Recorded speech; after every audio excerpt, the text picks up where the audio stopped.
Did you know Nerd and Tie is running a convention? That's right, from September 23rd through 25th, 2016 in Eau Claire, Wisconsin, we're running the Nerd and Tie Expo.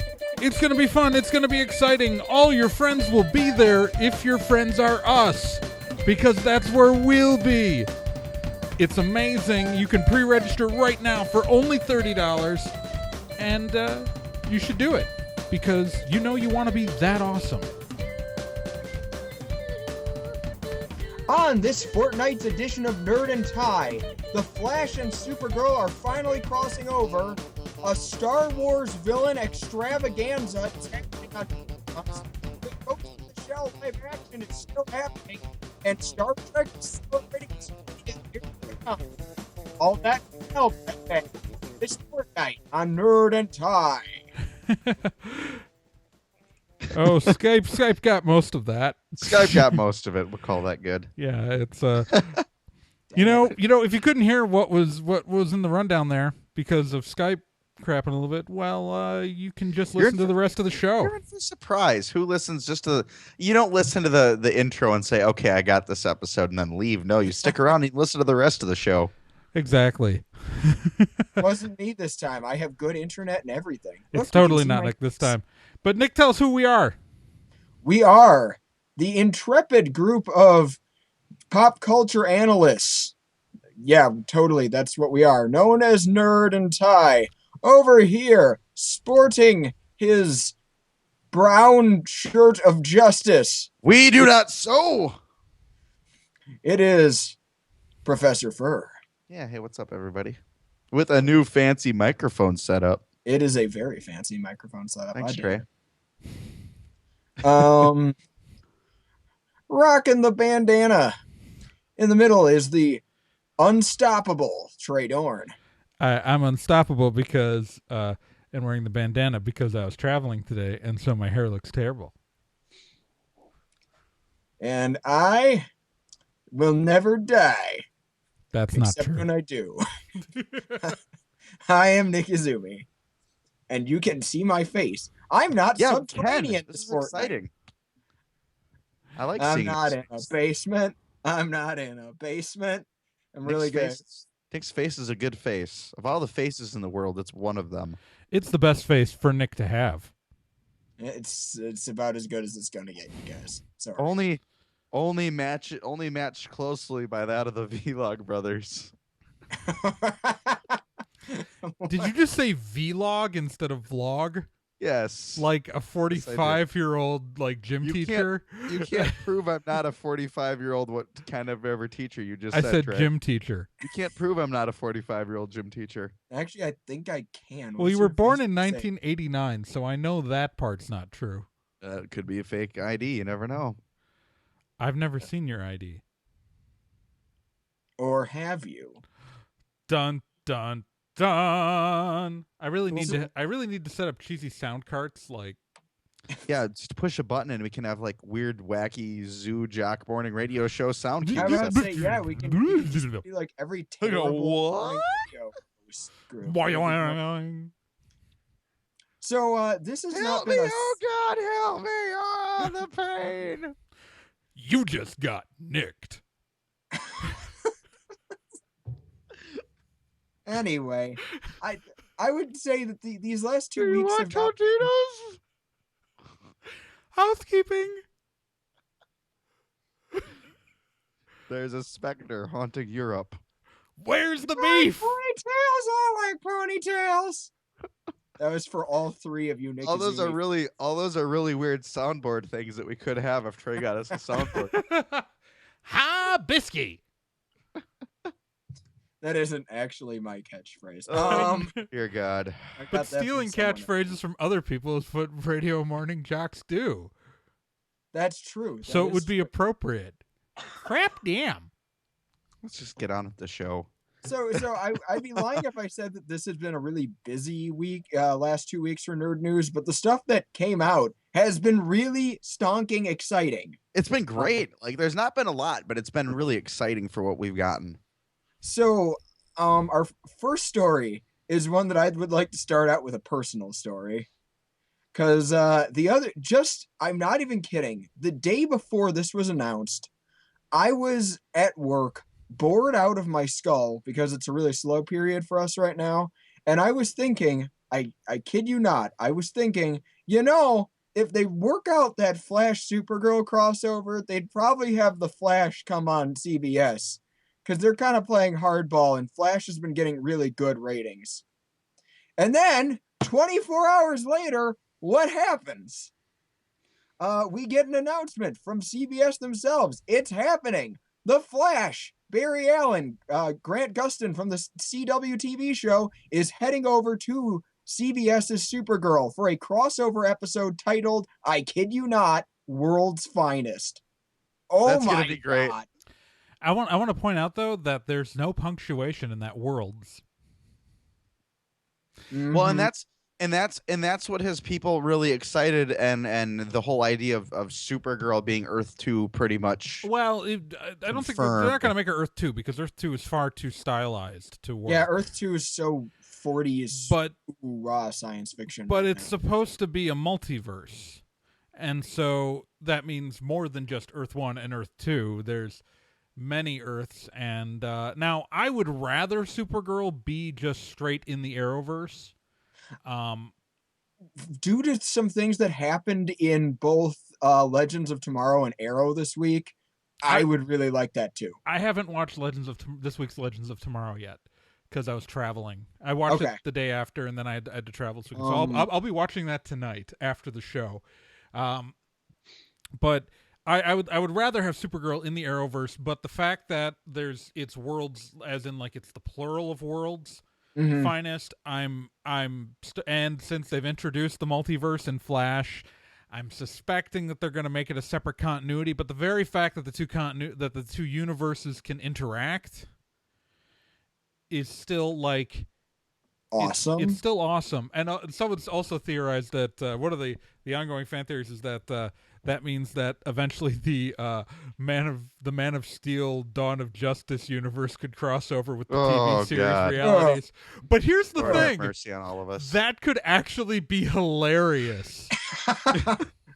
I can kind of see it in that in that way of why are you people so depressing? Yeah. You're making Oliver sad, and he's needlessly. You're making Oliver think it's needlessly depressing, and he's gloomy about. But there's gonna be an Oliver Queen in that movie universe. Yeah, and it's not gonna be Stephen Amell. Right. Well, just like we that. know that the Flash is a different actor also in the Flash. Ezra something or other. Ezra Miller. Yeah. And is there really anybody better than Ezra? I mean, I've never seen Ezra Miller in anything. He was making a better than Ezra joke. It's a band. I don't know what that is. It's a band from the 90s where people like me came from. I'm sorry. And that bandana also came from there too. I didn't start wearing bandanas until the mid 2000s. Thank you very much. But I just go ahead. I like that we're getting a nice, solid, good TV universe, because from everything that we can see, the cinematic universe isn't going to be great. I mean, Zack Snyder went to bat this week for Man of Steel. Like, he's still trying to defend it. And why? He's still saying, no, it makes claims. perfect sense. Superman is still Superman. He's not changed. He's a Superman we all know and love. And no, he's not. What he specifically said was people who read the comics know that I didn't change Superman at all. Though I have a theory. I have a working theory. He is totally correct if we assume that Zack Snyder is actually from the comic book Earth 2, in which case he thinks that he was supposed to make an Ultraman movie, and if he was trying to make Ultraman the movie, and it's supposed to be Ultraman v Owlman Dawn of Crime Syndicate, then he's totally knocking it out of the park right now. He is just knocking it out of the park. Oh, I love you, Nick. Like, it's so good that we're getting a really fun TV universe, like one that we can all enjoy and have fun, that I can sit and watch and not feel bad walking away from, because Lord knows we're all gonna feel like garbage after walking out of Batman v Superman. It's gonna happen. Yeah, and I mean, even if Supergirl's technically in a different reality than the Flash series, it means it's in the same continuity as the Flash series. And so, and that's an important thing to me because that means that there's potential for future crossover as well. And it also means there's a future potential for a CW universe version of Kara Zor-El and Superman to show up. What if the CW version was like? What if they decided to go with Power Girl, or even decided to do because they briefly Karen mentioned, Starr, yeah, it's an option. Not to mention if they wanted to draw a little bit from the animated universe, I could have misheard. I thought there was a throwaway line about Cadmus Labs on Arrow, which would be a really fun way to bring in the evil Power Girl like in Justice League Unlimited. Just saying. Yeah, that could be interesting. There's a lot of options. Yeah, a lot of good stuff here. But I'm just happy that, I love the Flash. I love Supergirl. They're like, Supergirl's my favorite thing on TV this season. It just flat out is my favorite thing on TV. It's good. It's fun. And it's not a continuous sexist trope that we see time after time again when we get even if Kara shouldn't have blamed herself for the stuff that happened with Wynn, and I really hated that she was blaming herself. It was realistic that she would blame herself because society teaches women that it's their fault when shit like that happens, when really Wynn's a fucking moron who should have been reading signals that had been sent since the fucking pilot. Pardon my language, iTunes. We just dropped the 2 F-bombs that were allowed on this show, Trey. No, I wanted to hit Wynn that whole episode a couple weeks ago. Same. But anyways, they're 2 bright and happy shows. They're 2 really great characters. And at this point, Ms. Benoist seems really comfortable as Kara, and of course, Gustin is super comfortable as the Flash. So their interactions are going to be natural, awesome, and I cannot wait. Well, I think that's what makes the show too. Is that I like the best part about the TV universe is that when these characters and that's kind of the cool thing about TV castings is because you look at movie castings. When Ben Affleck was announced as Batman, immediately everybody oh, come on now, that was the reaction. Whereas when Benoist was cast as Kara, when Grant was cast as Barry, you got to look at them and say okay. All right, I could see this. Let's give them a chance. It's a lot harder to do that with film actors when they get cast as things as opposed to television actors. So I think that they have that going for them with being television actors. But it's also just a lot easier to build a character over a series like we've seen them do. And the fact that they've been able to take it and run with it, I think leading into this crossover. Well, I mean, it's going to be good. Especially in the case of characters like the Flash, especially. I just think he's better cut out for a TV show. All of the supporting characters, the rogues, the universe he lives in, it's just a better kind of setting for a TV show than it is for a movie. You know what I really would love? I would really love if it turned out that Supergirl was taking place in the universe of the 90s Flash TV series. That would be fun. That would be a really nice nod. That's really my dream. I can't I keep finding out other things John Wesley Shipp was in. The guy from the 90s Flash. He was Professor Zoom on Batman Brave and the Bold. Yeah. It made my day when I found that out. I felt so dumb for missing that. Yeah. Oh my god. All right. So we're starting off on a really high note this week. All right. Speaking of realities crossing over. Oh. When Star Wars reset their canon with the expanded universe, one of the things that people who were fans of the expanded universe complained about was that there's a lot of great characters and stories that we were losing when that was excised from the canon. There's a lot of hot garbage in the expanded universe too. Giant otter people, but Ygritte. Ygritte. Chewie got killed crashing into a moon. No. The moon crashed into him. Oh, excuse me. No, very important. I keep thinking too logically. I'm just not dumb enough for the Star Wars expanded universe. Anyways, one of the greatest villains of the Star Wars expanded universe was Grand Admiral Thrawn, who was introduced in Timothy Zahn's trilogy, which is referred to as the Thrawn trilogy, but also Heir to the Empire, which is the first book, which is set 5 years after Return of the Jedi, and Grand Admiral Thrawn's the big bad guy. He is an alien who was a Grand Admiral in the Empire before the collapse, only because he was so good at what he did. It was the only reason why he was promoted that highly in such a xenophobic construct as the Empire was. Well, we've missed Grand Admiral Thrawn, and the latest rumor, though, is that he might be back. Grand Admiral Thrawn, or just Thrawn because he won't be a Grand Admiral at the point in the story, is rumored, this is a rumor currently, is rumored to be coming to Star Wars Rebels, the ongoing Disney XD series, which is set prior to A New Hope. In it, Thrawn would be, again, just Thrawn at an earlier point in his career when he's a tactician for the Empire, and he'd be hunting for the heroes of Star Wars Rebels. Have you guys watched any of Rebels yet? I haven't. I have. Some parts. I really do like what I've seen of it. I really enjoy it. This could get me to watch it. I think the characters are pretty likable. I mean, like, it's a really interesting ragtag crew. Super solid voice acting. And I'm looking forward to seeing more of this. I don't know anything about the Thrawn trilogy because, as I kind of mentioned, I kind of hate the expanded universe. If you were going to read any of the books in the expanded universe, those would be the ones I'd recommend. Like, the only connection I have to expanded universe is the Crimson Empire comic book series, and I love that.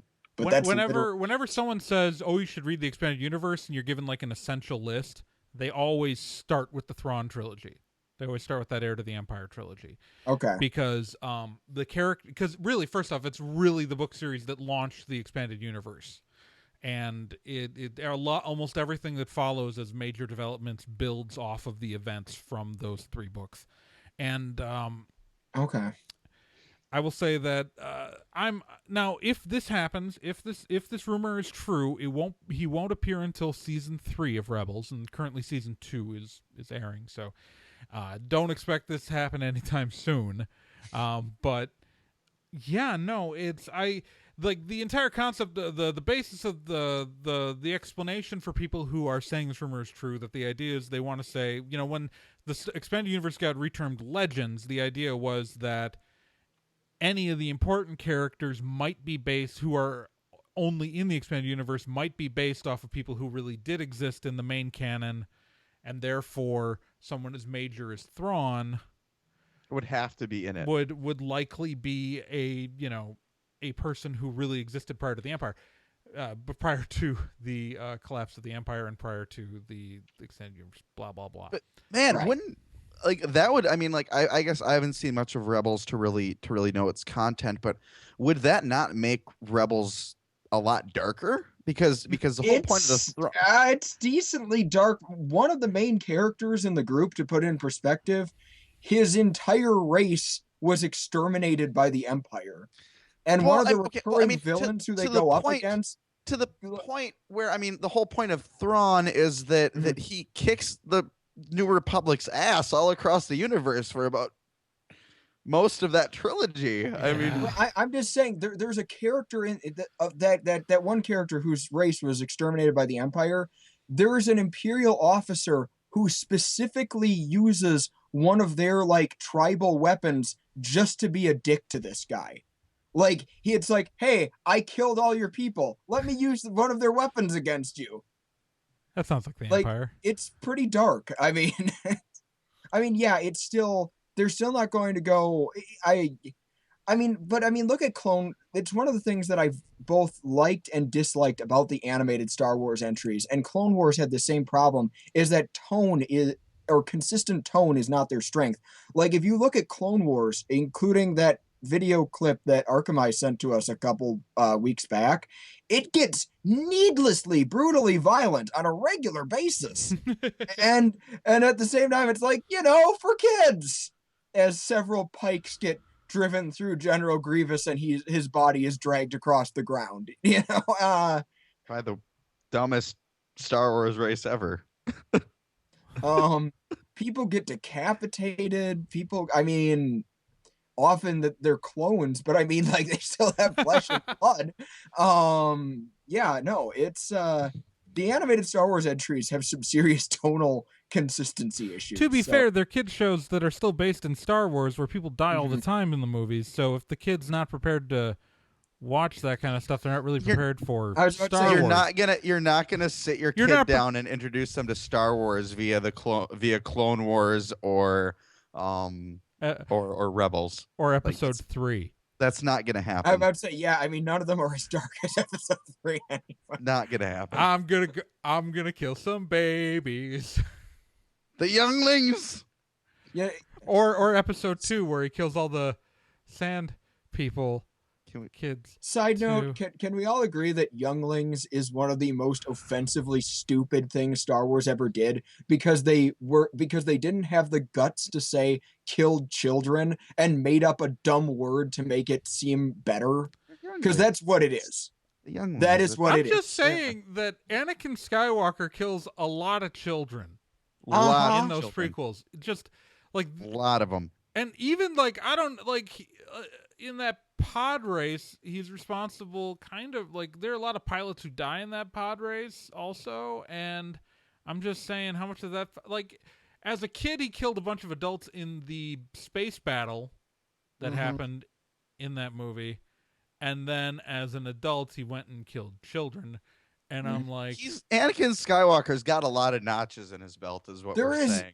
What I'm saying is that Anakin Skywalker has all the signs of a serial killer, and that the Jedi Council was a bunch of dumbasses. No, the Jedi Council were in the right. They said, Qui-Gon, let's not train that kid because he's probably going to be awful.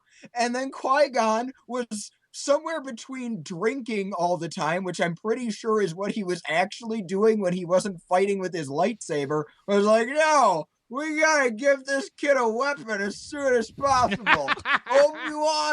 Obi-Wan, if you don't do anything else in my memory, I want you to make sure that this kid is as heavily armed as he can possibly get. And leave him unsupervised. And then he ended up disarmed. Weapons. Oh. Boo. Trey, they say there's not, Trey, that joke wasn't half bad. It was all bad. Like I said, the Jedi Council never wanted to train that dumbass. Yeah, but you know what they did? They still trained him. No, they didn't want to at first, and then they did it anyways. Because they lack conviction. So yeah, everyone, I am not buying the Jar Jar as a Sith Lord theory. Qui-Gon was the Sith Lord. This was... Hey, we've got to do some. Wait, really... what was maybe Qui-Gon was really Darth Plagueis? I believe it. I would believe it. Who knows? I'm just saying because then he was killed by another Sith. So makes sense. Think about it. Every idea Qui-Gon has is terrible. Every other time a light Jedi dies, they get a Force ghost after evaporating. Qui-Gon didn't. So I'm saying he's. Well, did he? I thought he. No. Nope. Qui-Gon did not become one with the Force because he did not accept his death properly. Oh. Because you have to accept your death to become one with the Force and become a Force ghost, which is important. It's an important thing. That is why it's Anakin's redemption, is that because he has a Force ghost.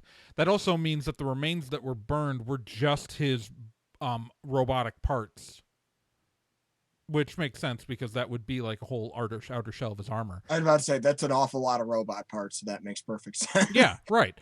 So, so that's why it's an important thing that Anakin has a Force ghost. just like Obi-Wan got and Yoda got, you know. But obviously, you know, Qui-Gon didn't. Qui-Gon didn't. Because Qui-Gon had a corpse. And I'm saying Qui-Gon is an idiot. Oh my God! What if Qui-Gon is Snoke?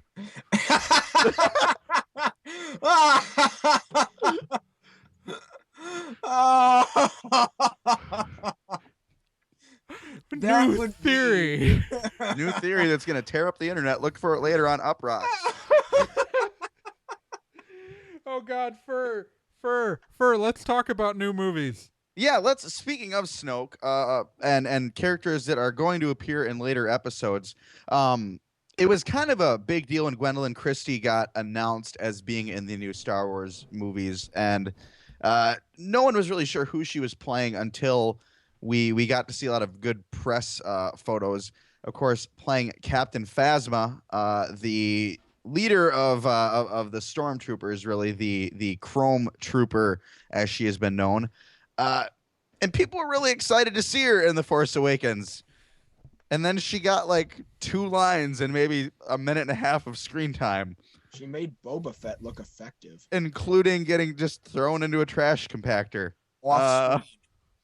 To be fair, the FN2199 scene where he yells traitor was originally going to be her, but she was unavailable to shoot it because of Game of Thrones.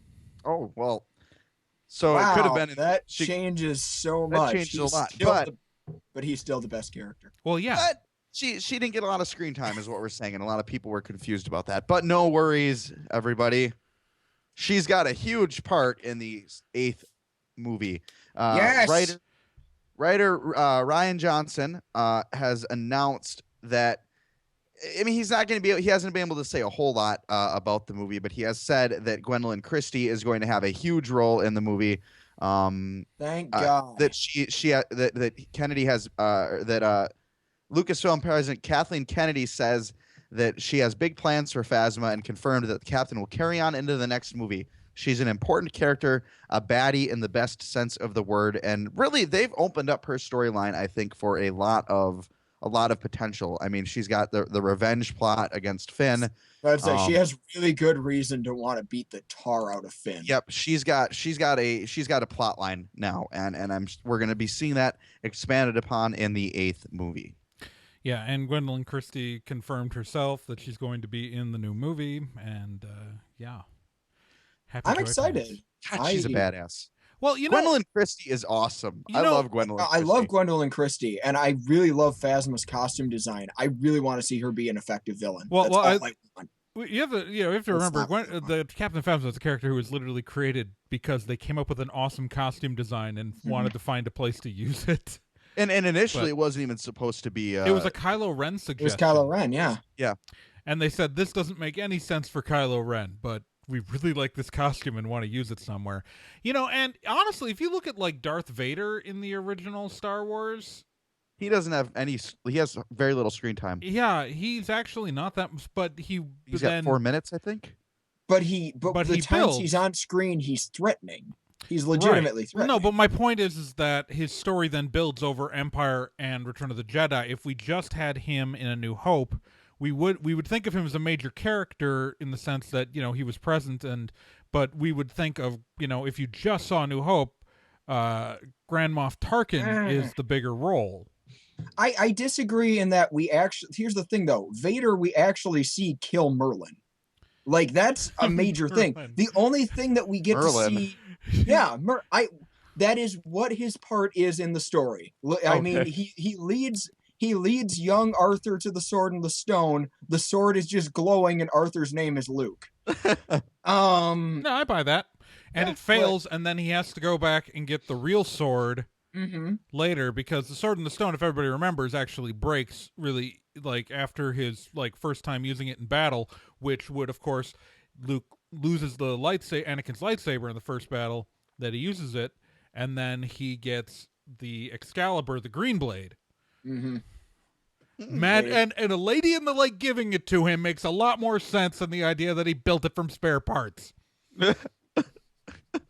Tony we just tied that all together, folks. That was But yeah, Good like stuff. that's the thing though, is that It's I the was monomyth, sad because I folks. wanted Phasma to be awesome, and she gets taken out by a Wookiee, Well, and then she just kind of to, then Finn awkwardly threatens her.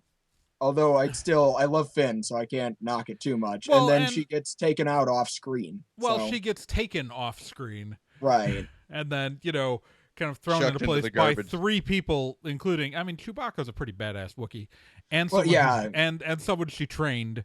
So, but but no, but that's what my point is I'm not saying that, like, I'm not trying to say that Darth Vader didn't have better establishment on screen. What I'm saying though is that his character arc was built then up more and more over right, the subsequent films, and so Phasma's character arc can then, like, and then if she, assuming that she's a large enough part of the series, then in episodes 8 and 9 she might be seen as a larger part of the current trilogy. okay, We're all assuming that the saga films are going to form trilogies. We know they're not right. going to give up after episode 9, but I'm hoping they keep the structure of the trilogy, because then we can get a new generational set of characters after episode 9. That's my prayer.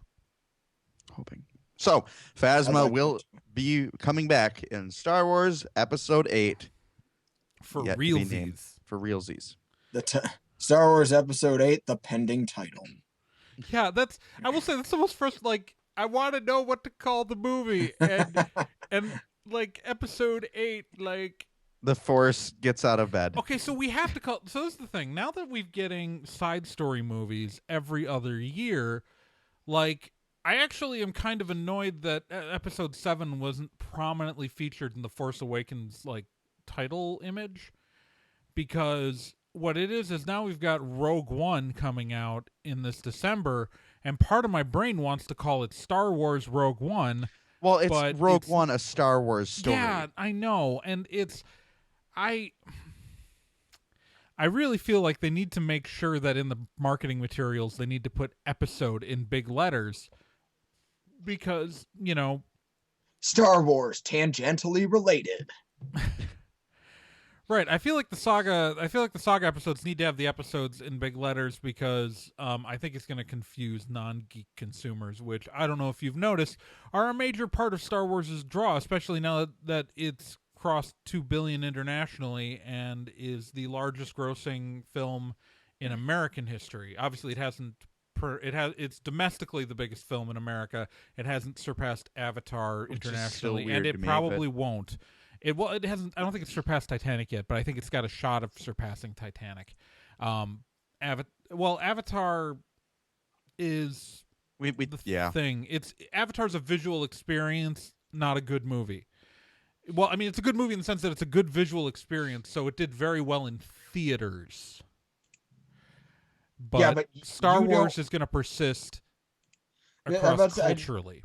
The difference is that, more than really almost 2 months later now, I still remember all the character names and can tell you about Star Wars. And probably about an hour after I got out of Avatar, I still don't remember anyone's name. I don't know any of their names. I do know that the name of the aliens are the Na'vi and that they had unobtainium, but I remember I also remember I thought that was the dumbest thing ever. I remember Wheelchair Guy. I remember that guy who played Phoebe's brother on Friends was on there. Sigourney Weaver was in it, wasn't she? And Sigourney Weaver. Yeah, she was there. And there was that military guy who's and like Lieutenant Uhura. Oh, right. She was in that, wasn't she? Yeah, Weird. But not her face. Like, just CGI Yeah. Lieutenant Uhura. And yeah. And there was that military guy who is like basically every negative stereotype about military people rolled into one human being. Played by that guy who plays the negative military guy and everything. Yeah, that guy. But he's a character actor, so we don't even remember his real name. No one. I don't even think he knows his real name. We should. Speaking of questionable actor choices, I'm gonna remind you guys about something that's happening right now that is still coming out, whether we want it to or not. You better believe that the Ghost in the Shell movie is still happening. Wait, Nick, I need to correct your visuals to go with this. There we go. What are we? Oh, good. Yes. Excellent. I have said we already got a good live action Ghost in the Shell. It was called The Matrix. So yeah, so the Ghost in the Shell movie, it is still happening. It is moving studios right now, no longer from Disney and now moving over to Paramount, where they are still planning to make this movie starring Scarlett Johansson as the major, not known if she's actually going to be Motoko Kusanagi or not. We also have had a new actor cast as the Laughing Man? Question mark. Although the way he described the character doesn't sound like a Laughing Man. Yeah, Michael Pitt was just cast as the Laughing Man, who some might remember in the TV series as the mysterious hacker who's more of an anti-hero than anything. But Michael Pitt was describing he's playing some type of cyborg or something, which doesn't quite, like, the Laughing Man in the anime was like just some disabled guy who, yeah, he was not a cyborg is what I'm getting at. I still don't know what I make of this, you guys. I don't really care about who plays the villains. I care about the fact that the Major is going to be an American, but okay, so I mean, here's the thing. Ghost in the Shell is such, like, okay, I never really got, I tried to get into Standalone Complex, never could do it, and I kind of stopped after that. I'm mostly just admittedly familiar with the 90s film. I like a Standalone Complex. I think it's my preferred version. Well, I don't have anything against it. I just didn't have the opportunity to keep watching it, really. And I had to try to get into it from, like, episode in the middle of it. Not a good choice. Yeah, okay. No. It's I want to give it another shot. I just haven't had a chance to. But I love that movie version, and it's such. But to understand that film it's such an artifact of Japanese culture, and the fact that it's the main characters being Japanese is actually super important, and like and the fact is either she's not going to be Kusanagi and they're going to make her an American character as the Major, which again I think rips apart part of the meaning of the character, or they're going to have written it in that the Major chose a Western appearance. Now, that's the other thing, though. That's where it gets a little bit complicated. Another friend of mine, big fan of Mamoru Oshii,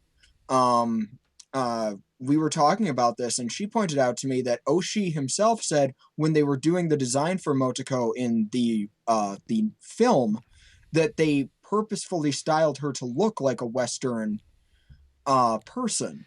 So that makes it that further complicates things. But the Majors had so many designs, and almost all of them look exceptionally Asian. As Asian as anime tends to look. Anyway. Well, yeah, I would. Well, but what I'm saying is that, like, right. There's art style that you can tell that a character is meant to look in. They're intentionally, like. I'm not disagreeing with you. I'm just saying that to me and further also things. But it's also what I'm saying is Oshii's comments. Which design is he talking about? I believe the original the 90s film. But that came after the manga. Which was, I don't know what Shiro Masamune word was on it. I don't know what Masamune says. I'm just going with what Oshii says, because Oshii's version is the most well-known version. Also, we already got a really good Western, Ghost in the Shell movie. I'm just saying. Hey, seriously, the Wachowskis even when they were proposing The Matrix, they actually brought in Ghost in the Shell and said, we want to make a live action version of this. Well, and obviously the plots are very different, but the visuals in the original Matrix owe everything to Ghost in the Shell, from the falling green text in the opening of Ghost in the Shell with I love that opening because it's really eerie with the it's an ancient ancient Japanese dialect the lyrics are in. It's not even in like regular Japanese in that opening song with the choir and like the falling numbers, and then but like also though if you take And you get the major literally being objectified in that she is literally an object at that point. She isn't her yet. It's just a body being built. yeah. I mean, artsy to the nth degree. But also like there's stuff in that they imitated, like the lobby scene in The Matrix owes a lot of it to some of the later action scenes in Ghost in the Shell, like near the end of the film. Where she's fighting the tank robot thing.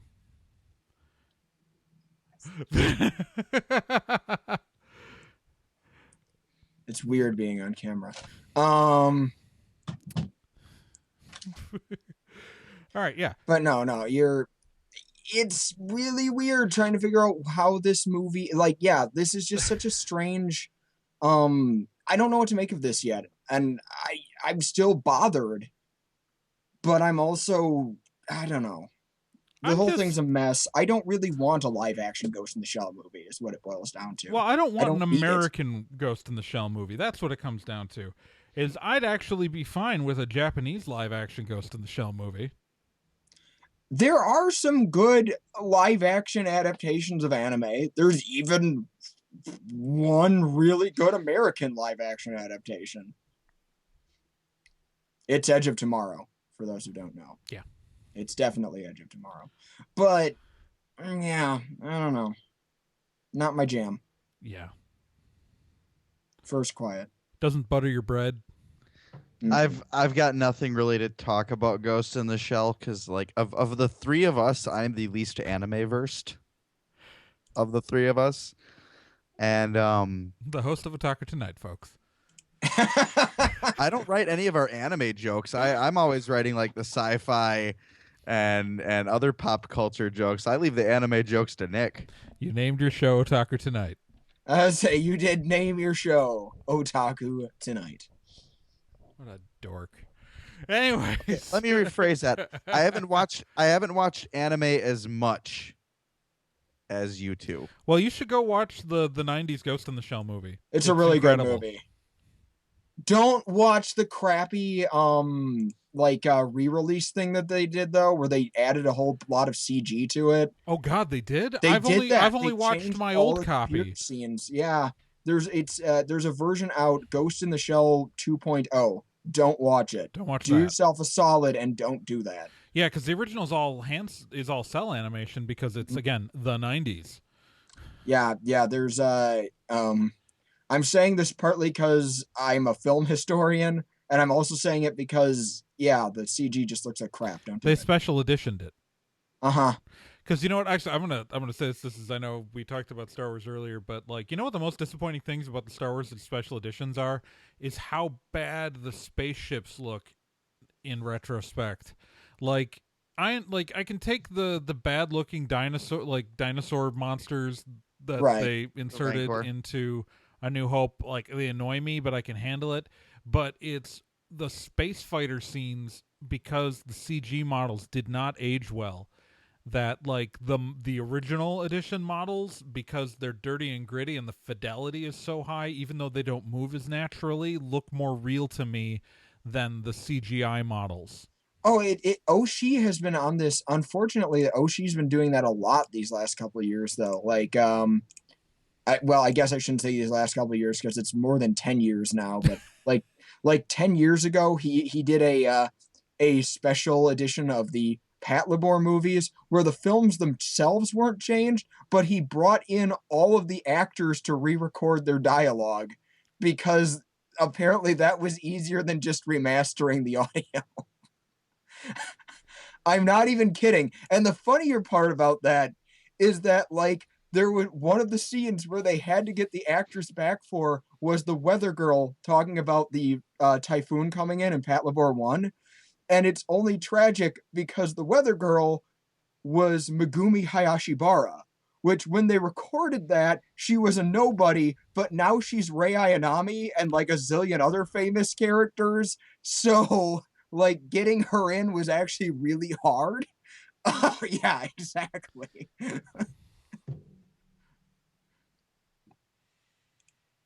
Yeah. Wow. Speaking of things really hard, Fun time. Whoa, hold on a minute. Where are we going? we're not. I just one day I'm gonna find a use for a transition like that. The day is not that day. Today is not that day for this. Thank In God. wholly unrelated news, jumping to the convention scene. Yeah, that's something we're good at. The convention scene. Now, many of you may know that this year, this September, marks the 50th anniversary of Star Trek, the original series. Ooh. That's Hell right.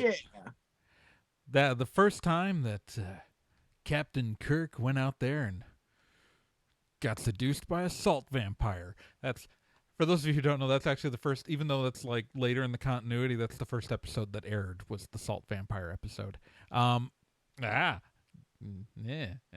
Anyways, that first aired 50 years ago.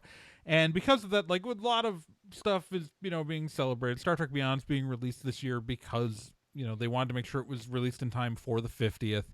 And, of course, to celebrate it, they are going to have a special 50th anniversary convention. If this were Japan, we'd be getting a 1-1 scale Enterprise. That's all I'm saying. I know, right? I mean, it's actually like it would only be like a couple blocks long. It's not that different. Anyways, according to THR, the Hollywood Reporter, which is where I get all my convention news. Right, that's where we go. That's where I go. New York Comic-Con organizers Reed Pop are putting together Star Trek Mission New York, September 2nd through 4th, which is Labor Day weekend, which is the same weekend as Dragon Con, which is just a few days before the actual anniversary of September 8th. You would think, though, that maybe you don't want to put it on Dragon Con weekend. That's just me. Like, I know when I host my big convention, I want to put it on the same weekend as San Diego Comic-Con or something. That makes sense. Anyways. Take that, Dragon Con. Wait, I'm saying Dragon Con is a massive I know. geek I'm culture event. I'm trying to imagine why you would have that. You would think that way, though. Like Dragon Con. Yeah, I think we can take them. Star Trek. And Make it so. Yeah, anyways, it's going to be held at the Javits Center in New York. Lance Festerman, the Reed Pop's Lance Festerman says the new official event will give fans the chance to go beyond panels and autograph signings and immerse themselves in the Star Trek universe. The reason why they want to hold it in New York is, again, because the first Star Trek convention in 1972 was held in New York City at a much smaller hotel. Now, this is the thing, though, is that this official event, which is getting all this promotion from CBS to the point that it's being listed in the Hollywood Reporter, is not to be confused with the official Star Trek event happening this summer, run by Creation Entertainment. As Creation Entertainment is doing their annual, Star Trek convention in Las Vegas. And that's... Oh, boy. And that's going to be held like a month beforehand. So, like, I'm sure that the Creation guys were planning on promoting the heck about this as the big official 50th anniversary con. And then CBS went and made a deal with Reed Pop to hold one, like, right then, too. Huh. That's a really weird choice. I don't know what to make of that. Yeah. I don't know what to make of. This started out with so many things I was excited for, and now I'm just confused. Well, it's confusing, and I mean, like, how hard did the universe have to work to make me feel sympathetic for Creation Entertainment? I mean, I guess I've never really had anything against Creation Entertainment, but their Creation Cons are Creation Cons, and yeah. So it honestly, the event looks like a stereotypical official Star Trek convention. It seems odd to me to try to make a massive announcement about an event like that on the same weekend as one of the other big conventions that people travel to nationally. Dragon Con's not as big as, say, San Diego Comic-Con, But usually you wouldn't put a big tentpole event on the same weekend as some of those, like, you don't put one on the same weekend as Gen Con. You don't put one on the same weekend that's as... not a smart thing. Because your primary consumer that's going to travel a long distance is going to have to then make a choice. And if they can already go to... And the people... Well, okay, so if you want an official Star Trek convention and you want to go to Dragon Con, you go to Creations event a month earlier. And you get to meet all the same people... Well, not even that, but you can go to one of the multiple events that Creation has. I mean, like you can plan around that. Right, I right. mean, But the Las Vegas one's the big official one, like the big one. And also, frankly, it's easier to get a hotel room in Vegas. It's easier to get around Vegas. Like, yeah, go to New York City. Everyone signed on to go to Vegas. DeForest Kelly's remains wanted to go there even. Yeah. True story. So it's... Nerd and Ty would like to say that every time Nick says true story, it's probably not actually a true story. Sorry about that. True story. True story. Yes. Anyways, so that's a thing which has happened. Like, I don't know. I don't get these guys. I don't get, like, this whole world. I think with the guys behind New York Comic Con behind it, it's like they know how to run a big event, but again, it's people who live in these cities. I mean, it's a bubble, but there's so many people in New York. I'm sure they'll get a good attendance. Right. Oh, they're absolutely going to get a great attendance. These are big autograph cons. Like, they're trying to claim it's not just a big autograph con, but it's a big autograph con. And the people, like, that's the whole thing, is like the Creations Las Vegas event is unique because it's like it's a big autograph con, but it gets tourists, it gets commuters. Like, usually, like, big autograph cons don't sell a lot of hotel rooms, right? Because they get the whole point is to drum up the local people. You pay for the huge popular stars with a broad appeal. You get more, which brings in more of the local people, but people don't, like, with the exception of maybe some of, like, the biggest ones, like, people didn't come in from around, like, people didn't drive 6 hours to go to Wizard World, Wisconsin. You know what I mean? Yeah, but on the other hand... But they do drive 6 hours to go to Anime Milwaukee.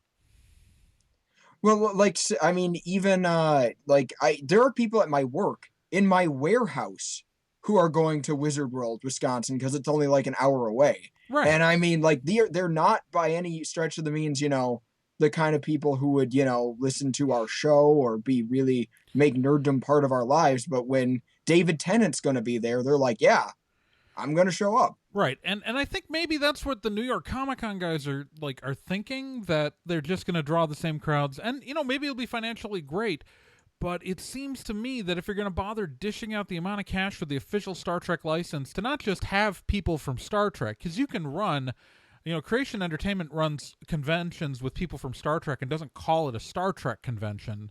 They call it, a science fiction convention, and they don't have to pay the names. They are paying CBS for to say they are an official Star Trek convention, and that costs a lot of money. And so if you can't count on being gigantic, you're not gonna, like, if you can't count on commuters, like, I don't know, New York's a weird market to think of because, you're talking about the biggest metro area in the country.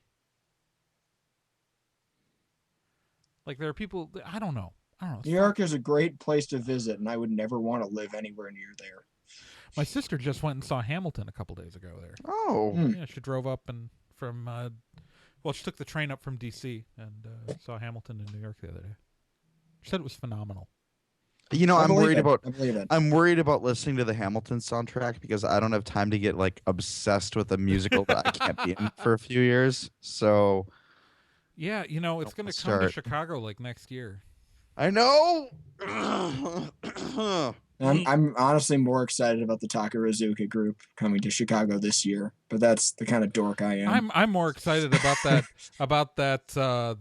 musical that is it's about, like, a slasher films, the horror musical that I heard. Yeah, it's gonna be in July. What's the name of that thing again? The Monster of Phantom Lake, the musical. It's gonna be good. That only 1,000 tickets are available to see because the theater holds 250 people, and we're doing it 4 nights. So yikes! World premiere is only going to be seen by 1,000 people. Good golly! And if you go to that show, If you go to the Monster of Phantom Lake, if you attend that, you will get a free high five at the Nerd and Tie Expo. Yeah, which Free also is only going to have 1,000 people. 1,000 attendees, isn't that? What if a they're the same coincidence! attendees, it's going to be weird. Just saying. It's the same exact 1,000 people are going to both. Oh, we should. Let's get into the mailbag, shall we? Let's move on to the mailbag. We only have one letter this week. Or at least only one that I could find in the mailbox. So shame on all of you for this fortnight for lacking in the mailbag department. You all get a D+ for that, below average, but not quite average. Get better at it is what we're saying. Anyway, this email comes from Corfan, and the subject is Wisconsin cons, and Corfan says, I think Trey was having a senior moment while he was driving his buggy down memory lane because Wisconsin also had the misfortune of having a convention leave the state. There's a fun little wargaming convention held at UW Parkside. Sadly, it outgrew the space when the role-playing gamers showed up, so it had to move to Milwaukee. When they outgrew the space there, which was sadly torn down, con moved to Indianapolis. All of that move took place after the con changed hands. I think that con is still running. Okay, let's be clear. The venue did not get torn down. The venue that they were in last. Backed, y'all. Okay, first off, I did not forget about the convention that I started my career working cons working at. I was yelled at by Timothy Zahn while working that I was yelled at by the creator of Grand Admiral Thrawn working that convention. I didn't first and secondly, he made a mistake. The space that Gen Con was last held at in Milwaukee is very much standing. Anime Milwaukee uses it right now. He is talking about the old Mecca Convention Center, which no longer exists. But it's Gen now the Con Delta Airline Center, I believe. No, Gen Con spent its last few years, though, in what was then the Midwest Express Center, which is... it's not the Delta anymore. Frontier? No. I think they all lost the Delta, gave Wisconsin up the naming Center? rights. I think it might be the Wisconsin... Whatever. That thing that It's been different every year for the past 4 years is what we're saying. But the convention center that Gen Con spent its final years in Milwaukee in is still standing. Thank you very much. It's a very nice convention center. But the reason why I didn't talk about that, as part of the convention collapse was because it leaving happened right after all the other cons fell apart. So Gen Con leaving was like the final nail in that collapse. And it wasn't the interesting part to me. Because Gen Con leaving was a major blow to Wisconsin fandom, but all the other cons that kind of were already falling apart at that point. And so that falling apart is what the important part of the big collapse was. And that's why that's what I was talking about. So I didn't forget about Gen Con moving. I always really love when Corfan writes into us because it's never to correct me or Nick. It's always to correct Trey. And it's always some bizarre throwdown between the two. I got corrected once. I did. That's right. I've never been corrected. We love you, Corfan, but just because I don't say something doesn't mean I don't remember it. It means it's not important to my point. So, thank you for Corfan for the only letter in the mailbag this fortnight. Trey, what do we have for the Vomit Hat Steve Challenge this week? All right. Yes. Oh. The Vomit Hat Steve Challenge. Now, for those of you who don't know what the Vomit Hat Steve Challenge is, at the end of every episode... Oh, wow. We just had some... we lost Nick. Oh, we did. We lost Nick. Let me change my camera angle.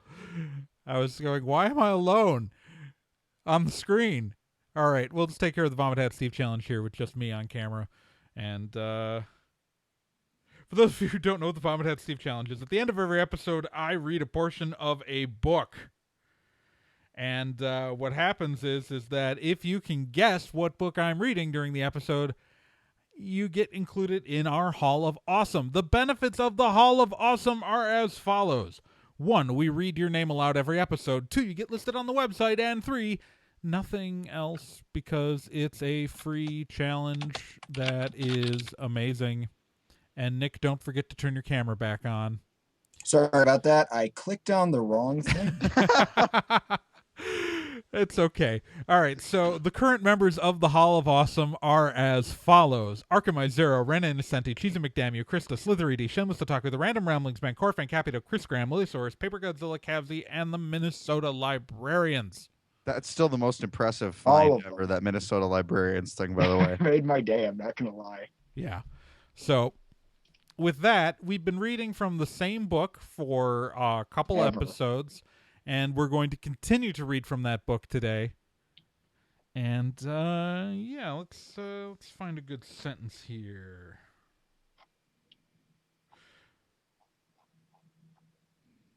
No, it's a bad sentence.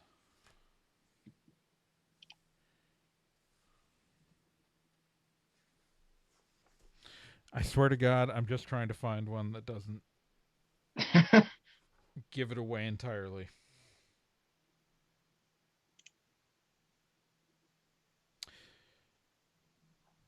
I was a wealthy man by then, and I didn't trust him not to try to blackmail me or go to the press about it. If you know what book that's a line from, go to nerdandtie.com, click on the contact form, and tell us. Or if you have anything else you'd like to say, scream, yell into the darkness, tell Nick about why his internet connection needs to not have problems and why he needs to not click buttons. Click buttons. Go to the same contact form and tell us. And, you know. Don't fillet your mic. Oh, wow.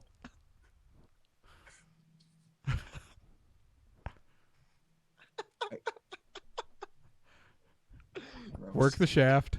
Work the shaft. Anyways. Oh, God. Oh, boy. Anyways, we should also tell people what else is going on at Nerd and Tie. Yeah. We are still, which thing that's going on? It's okay. I can do it. So, you know, earlier this last week, we launched a new podcast that you guys should always check out every week, and that is Professor Furr's Music Study Hall. Music Study Hall. It's great. Yeah, in which Fur here. Should I just take this one, Trey? Go for it. I'll take it. In which I play all the best music from some of the finest independent musicians all around the country. All music that we play is sent to us by them. Really kind of a good way for people to be heard because it's a lot easier if somebody's playing your music over the airwaves than it is to just say, hey, check out my Bandcamp. And we get that out there for them. So, but we will tell people to check out your Bandcamp, too. And we'll tell people to check out your Bandcamp and everything else. So if you are a musician and you want your music played on the show, send it to me at musicstudyhallnat@gmail.com. And we'll get it on the show, and we'll see you all on Thursday night. More importantly, though, everyone else just needs to listen to it so you can hear the best new local independent musicians from across the country and just get a sampling for some awesome stuff. Remember, for your audience isn't just the people you're trying to get to submit to the show. I know, but like they might be listening and say, like, you know. Also, on any week that we're not doing this show, we're also doing the Off Week, which is a video series on YouTube. And also, you should check out Nick Izumi's YouTube channel. www.youtube.com/NickIzumi. Or just NickIzumi.com. Where he puts out awesome videos all the time. And he has a whole library of embarrassing things going back almost a decade. And you should go watch those old things, like the one where he's excited for Stephen Moffat taking over Doctor Who. Hey, here's the thing, though. Say what you will. I do have some embarrassing videos, but I am not going to delete things that I said and try to rewrite history. I will not revise history. I'm not a historical revisionist. So. He's just history's greatest monster. No. That's Joel Schumacher. Oh, we should probably take us out of here. Get us out of here. All right. As always, I'm Nick Izumi. I'm Professor Fur. And I'm Trey Dorn. We are Nerd and Tie. Can't wait to hear from you again next fortnight. And from all of us here at Nerd and Tie, keep on spocking. in the free world. Dance party. I put on the wrong song. Sound the alarm. Shoes I put on the opening theme. I'm an idiot. Everyone's clicking the wrong On this buttons fortnight's episode of Nerd and Tie. Oh, dear Lord. Get us out of here. tonight.